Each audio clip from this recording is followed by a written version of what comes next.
তো যারা এখনো পর্যন্ত এসআইআর ফর্ম বা এসআইআর নিয়ে আতঙ্কের মধ্যে রয়েছেন, তাদের একটা জিনিস ক্লিয়ার করিয়ে দিই। ব্যাপারটা বুঝবেন, যাদের বাড়িতে বিএলও ফর্ম দিয়ে গেছে বা এখনো যাদের বাড়িতে পৌঁছায়নি, তাদের বাড়িতে অবশ্যই এরকম একটা ফর্ম আপনাদের বাড়িতে যাবে। তো যাদের বাড়িতে পৌঁছে গেছে বা যাদের বাড়িতে এখনো যায়নি, তো তারা আতঙ্কিত না হয়ে সহজভাবে কিভাবে ফর্মটা ফিল আপ করবেন এবং বিএলও আপনাদের বাড়িতে এসে আবার নিয়ে যাবে সেই ফর্মটি। তো আসুন দেখিয়ে দিই কিভাবে ফর্মটা ফিল আপ করবেন। এই যে জায়গাটা রয়েছে, এখানে প্রত্যেকটা ভোটারের নাম, তার ছবি এবং কিউআর কোড, ঠিক আছে? তো এখানে আপনারা এই অংশটা কারা ফিল আপ করবে, এই অংশটা ভালো করে দেখবেন। এই অংশটা ফিল আপ করবে এই ব্যক্তির যে নাম রয়েছে, যার নামে এই ফর্মটি এসছে, সেই ব্যক্তির ভোটার কার্ডের যে ডিটেলসটা এটা এখানে দেওয়া রয়েছে এবং তার নাম, যেই ব্যক্তির নামে ফর্মটি এসছে সেই ব্যক্তির ডিটেলস এই জায়গাটাতে ফিল আপ হবে। সেটা প্রত্যেকের ক্ষেত্রে বর্তমান যে নামটা রয়েছে সেই অনুযায়ী এই জায়গাটা ফিল আপ করবে সেই ব্যক্তি যার নামে ফর্মটি এসছে। যেমন এখানে তার ডেট অফ বার্থ থাকবে, তার আধার কার্ডে যে নাম্বার রয়েছে সেই নাম্বার, এই জায়গাটা সেকেন্ড অপশানটাতে আধার নম্বর লিখবে, এই যে আধার নম্বর। মোবাইল নম্বরের জায়গায় তার চালু যে মোবাইল নম্বরটি রয়েছে সেই মোবাইল নম্বরটি এই জায়গাটাতে সে লিখবেন। অভিভাবকের নাম, তার যে বাবা কিংবা স্বামী, তার নাম এই জায়গাটাতে লিখবেন। অভিভাবকের এপিক নম্বর, তার বাবা কিংবা স্বামীর যে ভোটার আইডি কার্ডের নম্বর রয়েছে সে এই জায়গাটাতে ফিল করবে। মায়ের নাম যা থাকবে সেটা এই জায়গাটাতে লিখবেন। মায়ের এপিক নম্বরটি থাকলে দিতে পারেন, নাও দিতে পারেন। মায়ের বাবার এপিক নম্বর বাধ্যতামূলক নয়, দিতে পারেন নাও দিতে পারেন। তারপরে রয়েছে স্বামী কিংবা কেউ যদি বিবাহিত হয়ে থাকে তার স্ত্রীর এই জায়গাটাতে তার নাম লিখবেন এবং এপিক নম্বর যদি থেকে থাকে সেটা দিতে পারেন, নাও দিতে পারেন।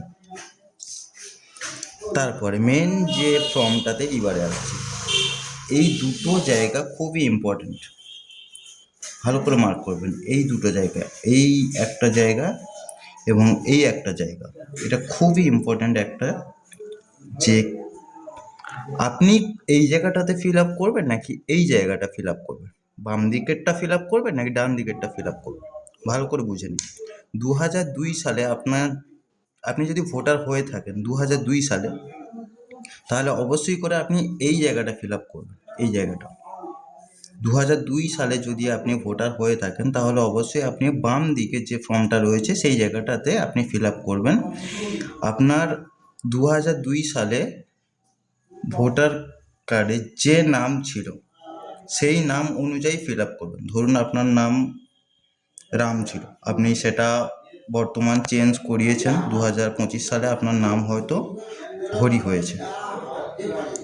আপনার 2002 সালে যে রাম ছিল সেই নাম, সেই ভোটার লিস্ট দেখে আপনাকে এই জায়গাটা ফিল আপ করতে হবে 2002 সালের ভোটার অনুযায়ী। আবারও বলছি, 2002 সালে আপনার ভোটার কার্ডে যদি রাম নাম থেকে থাকে সেই নামটাই আপনাকে এই জায়গায় ফিল আপ করতে হবে। এবং 2002 সালে ভোটার লিস্ট দেখবেন, আপনাদেরকে এক্সাম্পল হিসাবে দেখাই। 2002 সালে আপনার ভোটার লিস্টে যদি যা নাম থেকে থাকবে সেই নাম অনুযায়ী আপনি আপনার নাম দেবেন।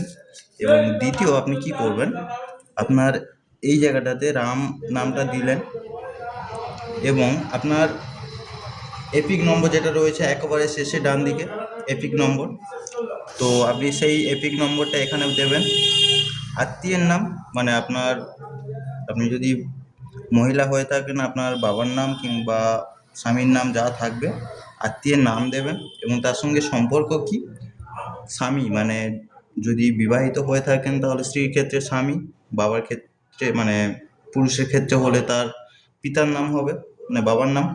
জেলা কি হবে, আপনার যে জেলা রয়েছে, আমাদের এখানে দক্ষিণ চব্বিশ পরগনা, তো দক্ষিণ চব্বিশ পরগনা এটা। রাজ্য যেটা সেটা দিয়ে দিলেন। বিধানসভার ক্ষেত্রের নাম ওখানে দেখে বসিয়ে দেবেন এবং বিধানসভা ক্ষেত্রের নাম্বার যেটা সেটা থাকবে, এবং অংশ নম্বর যেটা এই যে দেখছেন অংশ নম্বর, একেবারে দেখবেন ভোটার লিস্টের ওপরের অংশে রয়েছে অংশ নম্বর, ঠিক আছে? অংশ নম্বরটা এখানে বসাবেন। এবং ক্রমিক নম্বর, ক্রমিক নম্বর বলতে আপনার যে সিরিয়াল রয়েছে একেবারে ভোটার লিস্টের বাম দিকে দেখবেন আপনার নামের সোজায় যে সংখ্যাটা রয়েছে সেটা হচ্ছে কি আপনার ক্রমিক নম্বর। ক্রমিক নম্বরটা এখানে বসিয়ে দিলেন। এটা হলো 2002 সালে নাম থাকলে তারা এই ফর্মটা ফিল আপ করবে, এই জায়গাটা তাদের এই জায়গাটা ফিল আপ করার কোনো দরকার নেই। তাহলে কথাটা হচ্ছে কি 2002 সালে যাদের নাম নেই তারা কি করবে? তো তাদের ক্ষেত্রে বিষয়টা হলো, তো এটা তো হলো 2002 সালে যাদের ভোটার লিস্টে নাম ছিল তাদের জন্য। তো 2002 সালে যাদের ভোটার লিস্টের নাম নেই, বিষয়টা হলো তাদের জন্য। তারা কি করবে? তাদের কি বাংলাদেশে যেতে হবে? না, তাদের বাংলাদেশে যেতে হবে না। তাদের বাড়িতেও এরকম একটা ফর্ম যাবে, এবং তাদের ঠিক এটা না কোন জায়গাটা ফিল আপ করতে হবে আসুন দেখিয়ে দিই। 2002 সালে যাদের নাম নেই তারা এই ফর্মটা ফিল আপ করবে, এই জায়গাটা মানে যে ফর্মটা দিয়ে গেছে তার ঠিক ডান দিকে নিচে যে এই ফর্মটা রয়েছে এই জায়গাটা ফর্মের এই জায়গাটা তারা ফিল আপ করবে। তারা কি লিখবে এখানে? নাম। সেখানে যদি তারা ভোটার লিস্টে বাবার নাম কিংবা দাদুর নাম যাকে পেয়ে থাকবে তার নাম এই জায়গাটাতে লিখবে। ভোটার লিস্ট অনুযায়ী 2002 সালে, আবারও বলছি 2002 সালে যদি বাবাকেও পেয়ে থাকে কিংবা দাদুকেও পেয়ে থাকে, যাকে পেয়ে থাকবে তার নাম এই জায়গাটাতে লিখবে। এবং তার এপিক নম্বর, বাবার নাম যদি ভোটার লিস্টে 2002 সালে থেকে থাকে তাহলে 2002 সালে বাবার ভোটার নম্বর এই জায়গাটাতে লিখবে। আত্মীয়ের নাম মানে বাবার যে রিলেটিভ, বাবার বাবা মানে দাদুর নাম লিখবে এই জায়গাটাতে। আর তার সঙ্গে সম্পর্ক কি?